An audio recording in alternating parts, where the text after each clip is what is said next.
শুনুন, একটা কথা বলি। এখন সিজনে কি আছে, সামনে কি আসছে? পালং ডাঁটা আছে। তো চলো বন্ধুরা, দেখাই। হা হা। হুম হুম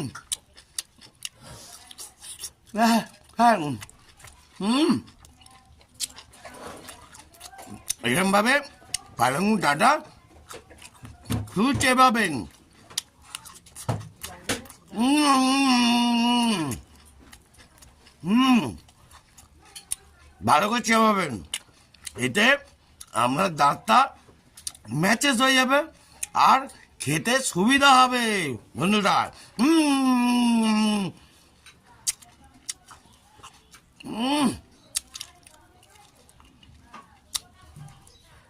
দেখতে পাচ্ছেন তো, পুরো গরম ধোলাই দিলাম। জয় গুরু বন্ধুরা।